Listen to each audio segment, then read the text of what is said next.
We had a great public transportation system in Southern California. We dismantled it in the 1940s and 50s. LA is trying to cope with a history of being auto-dominated. We're approaching the end of the era of cheap fuel. We have a greenhouse gas problem, we have global warming, we have the congestion in the county. In November of 2008, we passed, with a 2/3 vote, Measure R, a half-penny sales tax that will double the size of the rail system, make $40 billion of investments over a 30-year period of time in our public transportation system, our highways, our bridges, our roads. We are living in the golden age of rapid transit infrastructure construction in this city of Los Angeles and the county of Los Angeles. No metropolitan area has had so many transit projects compressed into one short period of time as we are witnessing right now in Los Angeles.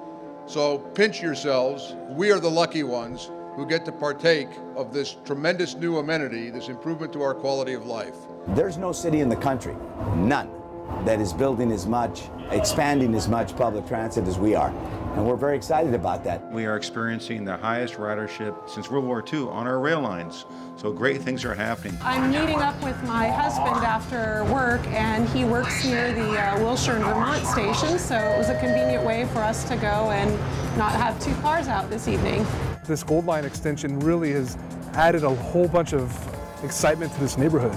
I take this train to Union Station, which goes on to USC, pretty much every day. We've improved our service at night. That really just reflects the trend of LA towards becoming a 24-hour city. We are seeing a seismic shift in perceptions and attitudes about transit in Los Angeles. I'm part of a new generation of Angelenos, you know, one that only has one car with 4 people in the household. You know, the lifestyle is different. You feel that the community's alive. I couldn't be prouder of Angelenos who understand we can't keep this addiction going on single-passenger automobiles. We have to have alternatives. They made it easy with the Metro. Now I could just check the schedule on my cell phone. I like to take the bus, like for instance to Chinatown to have lunch or something. Sometimes I use the B, LADOT's dash line. I usually go on my smartphone, and you can either use a text, phone, or type in the website and it'll show you a real-time moving map where the bus is, how long it'll take to get to you, and it's really accurate, up to the minute. I sit in my office and I watch the buses come and I say, oh, it's down the street. I'm sure I can run down in time because I see it's right there and get to the signal and hop on the bus. Every single bus is a clean fuel bus. It's the largest clean fuel fleet in the world. We're very excited. We have brand new, clean air, comfortable, quiet new buses. We love them. I have ridden about 300,000 miles commuting back and forth over 20 years, and that's a savings I calculate of about 2 cars that I haven't had to buy. We have synchronized nearly every traffic signal in the city. We can do things here no other city can do. We make the signals more efficient. That way people are not stopping and going, they keep on moving. We reduce congestion, we reduce pollution, and we're able to monitor and make adjustments if we have special events. We're encouraging more folks to be on bikes, adding more than 1,600 new bike lanes on the streets, and celebrating with events like Ciclavia. 2 times per year, we close off about 10 miles of streets for Angelenos to bike, walk, skate, use all different types of non-motorized transportation. I started riding my bike after the first time I went to Ciclavia. It was such a cool experience. I mean, I get the exercise, I'm outside, and it's one of those things where after work, I'm like, oh, I get to ride my bike home and kind of enjoy kind of that kid feeling again. I do feel a sense of relief when I get onto the bike lane.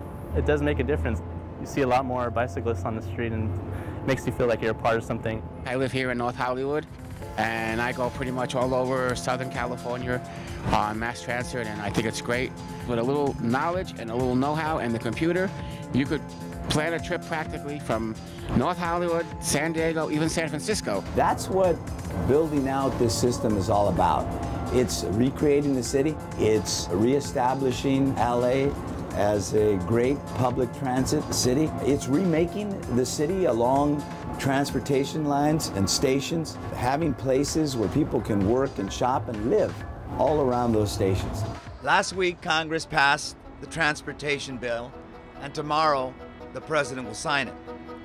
This bill invests $105 billion over the next 2 years and puts Americans back to work paving roads, laying track, and building bridges across the country. And importantly for LA, this bill also funds America Fast Forward. We are going to see 2 million jobs saved and 1 million new jobs created. Yeah. And America Fast Forward had its beginnings right here in California, in Los Angeles. With America Fast Forward and this surface transportation bill, we're going to be able to accelerate 30 years of funding in a 10-year period of time. We will be able to accelerate the remaining projects that are on the Measure R list and do them all in this decade, which will put people to work and get people out of their cars. And we've already had a down payment on that effort. We're putting up the money. We're loaning from the federal government to be able to accelerate our programs now and then paying them back. We're headed in the right direction. But this is only the beginning. I don't want anyone to think just about what we've accomplished. I want you to imagine how much more that we could do together.